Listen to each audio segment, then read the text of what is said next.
One Question is designed to give subscribers valuable insights on how executive leaders in college athletics think about key issues on their respective campuses, in their departments, or within their leagues and conferences.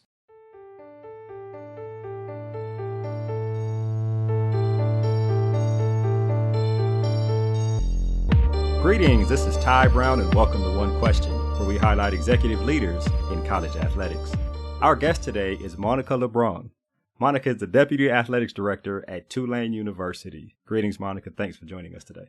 Thanks for having me, Ty. I really appreciate it.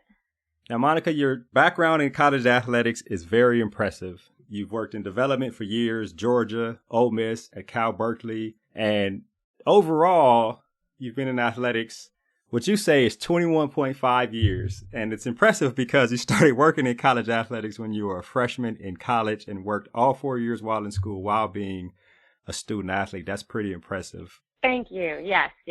What I want to talk to you about specifically is your current role as Deputy Athletics Director. So when you went from development to the Deputy Athletics Director, what I'd like to know is how has your approach to sport oversight kind of evolved? When you first got into the job, sport oversight, I assume, was a new thing for you.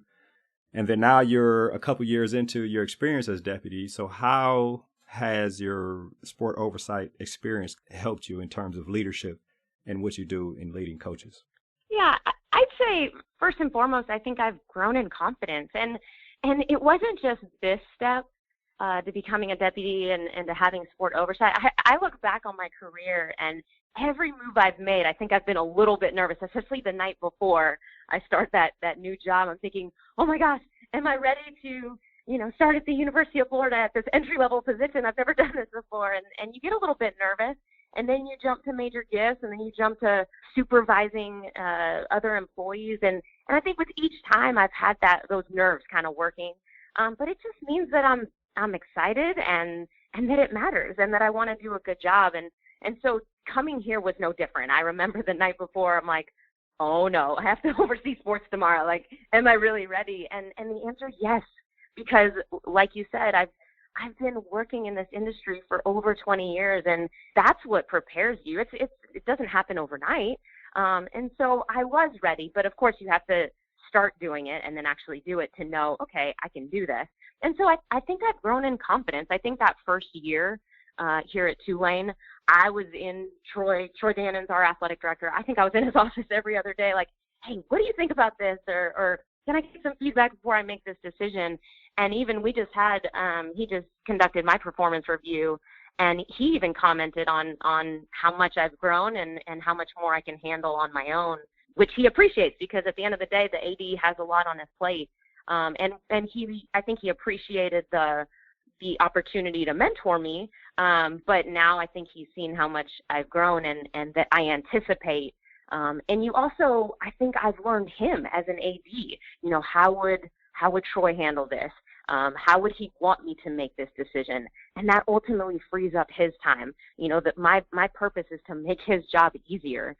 All right. Well, Mónica, it had to be rewarding to know that the person who believed in you enough to hire you and give you some sport oversight in one of your recent evaluations told you that he can see the growth and see that your ability to handle things on your own has evolved positively. It had to be very rewarding for you. It was. And like I said, he's been a huge support in the last 2.5 years. And I've grown a lot because of him. Another thing he used to say early on is stop being so development. And what he meant by that is when you work in development, you want to please everybody. You want to make people happy. You want to say yes to everything. And he would sometimes remind me, hey, I know you want to be all things to all people, but when you oversee sports, the answer can't always be yes. I know you're going to try your hardest to get that yes, but sometimes you have to deliver news that maybe a coach doesn't want to hear, but your job is to let them know, hey, I gave it my all and I tried my hardest, and it's not for lack of trying, and it's not because I didn't want to support you. You mentioned something there, the development background, usually saying yes, making things happen. Tell me about the first time when you had to go into a meeting and tell a coach that you couldn't provide what they asked for. Like, how did you prepare yourself for that? I don't know that I have one instance in particular, but I will say this. I think that our coaches, I oversee 5 sports here. I oversee football, volleyball, women's basketball, beach volleyball, and we implemented sailing as our 17th varsity sport in 2017. And so I oversee 5 of our sports. And I want to believe that our coaches know, man, Monica is giving it her all. She's here at everything. We see her at our practices. We see her at our games. We see her talking to our student athletes, not just at practice or games, but she meets with them regularly to help them in their own career development and professional development, post-graduation. So they know that's when you build rapport. It's not when you have to make a decision. And I want to believe that because I've built that rapport, they know that I'm going to do everything in my power to deliver on whatever it is that they feel will make their program its strongest.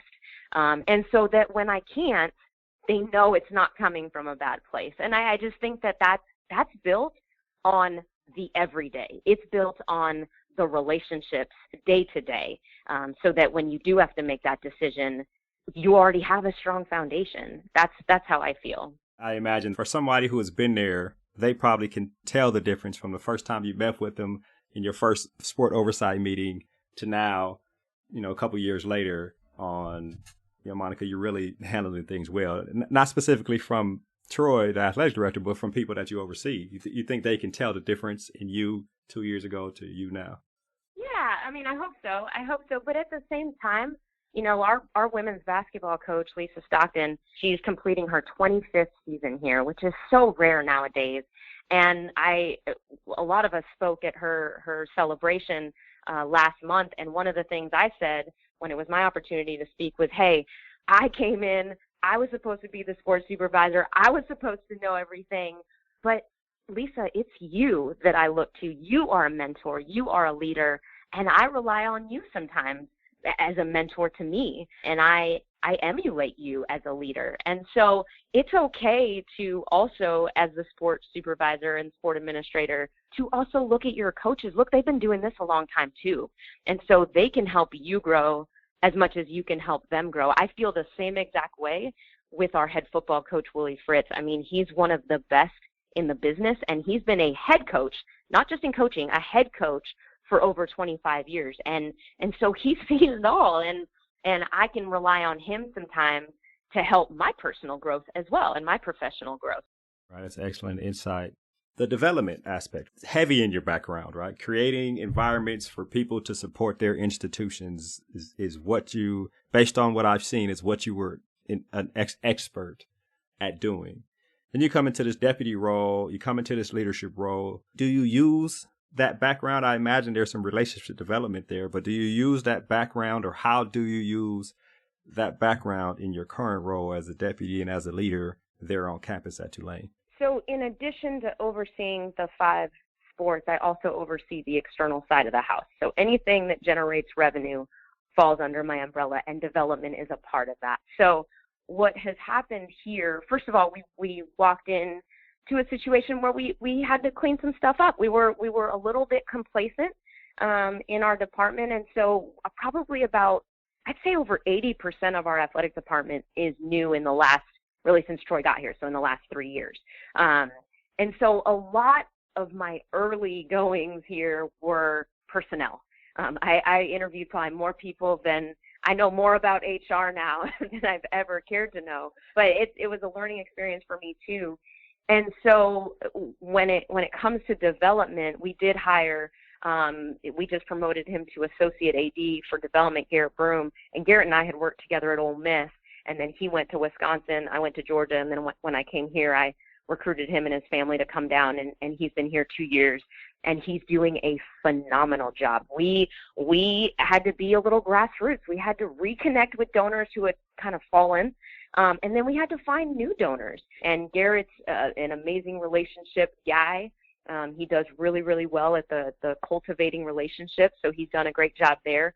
So I trust that he's kind of more boots on the ground, day-to-day operations for development. And then, again, we're 2 doors down from each other. So he's in my office 8-10 times a day, hey, what do you think of this? Hey, how do I handle this? So, I'm still involved from more of a 30,000-foot view level, but I haven't done as much actual donor relations, going on visits, sort of that identification, cultivation, solicitation piece that my whole career was based on. Now, 2.5 years in, I miss it. And so what I've told Garrett is, okay, you need to get me on the road. Like I miss that piece. And I'm just getting that itch. And we just had our head of major gifts leave. And so we have a little bit of a gap, but thankfully we've hired Jeff Cummings from Missouri. He's coming over. He starts March 8th. So he's going to fill the gap quickly, but I want to help the team. I have this skill set. I know I can still do it.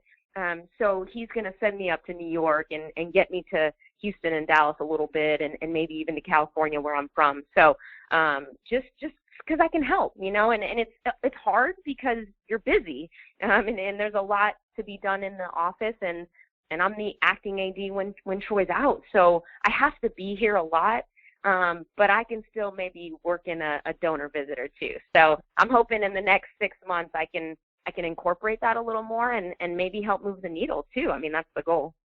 Now, before you went to Tulane as a deputy, you spent one season at Georgia. If you think back contextually to when you were freshman, sophomore, junior working in college athletics while you were a student athlete, imagine at some point during that time you decided you wanted to be an athletics director. So you go through your career, you work in development, you're checking off the quote unquote boxes that need to be checked.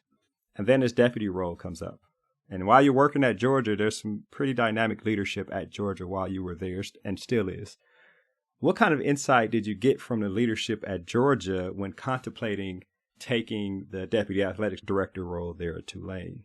I love this question. I love that you gave me this question because it does allow me to reflect on my time at Georgia. And I have thanked them publicly, but this gives me another opportunity to do that. So when I did get the call from Troy that he wanted me to come be his deputy AD and oversee football, it was a Saturday.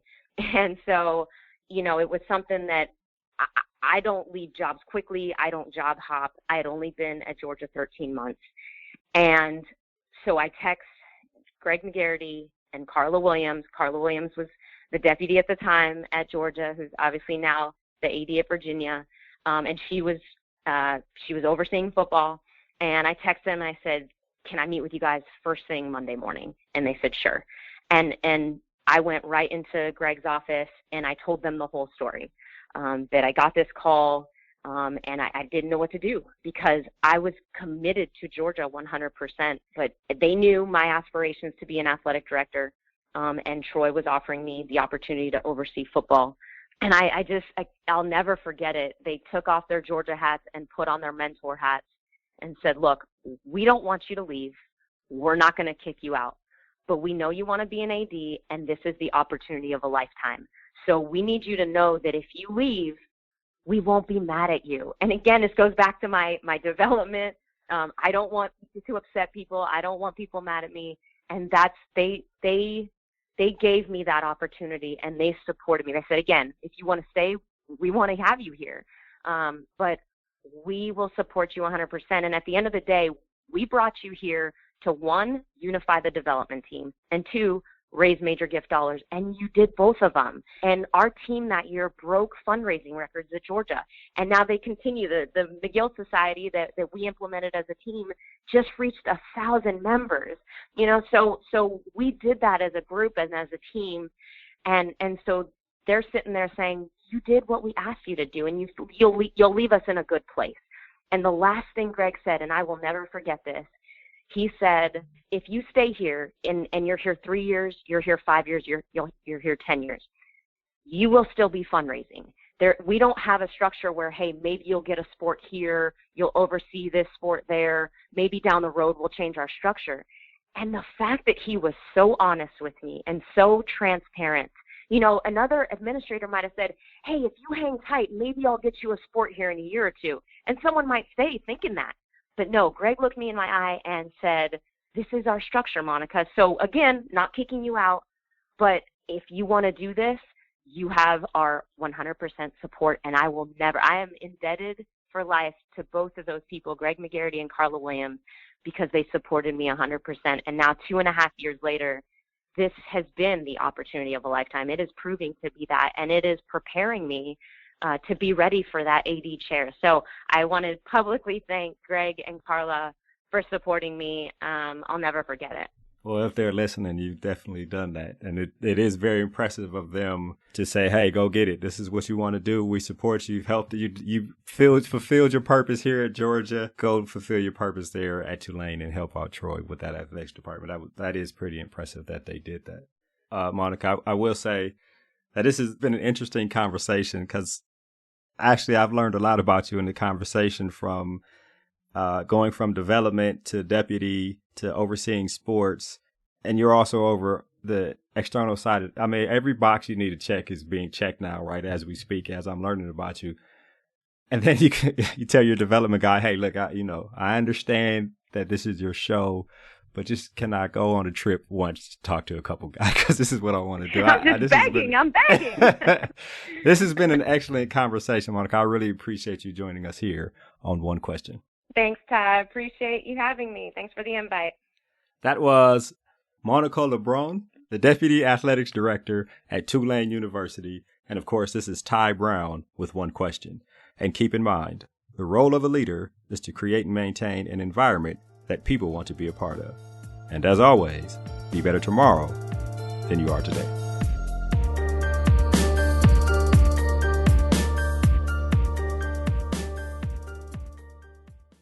This episode of One Question is produced by Spades Media Group, solving problems using creative leadership.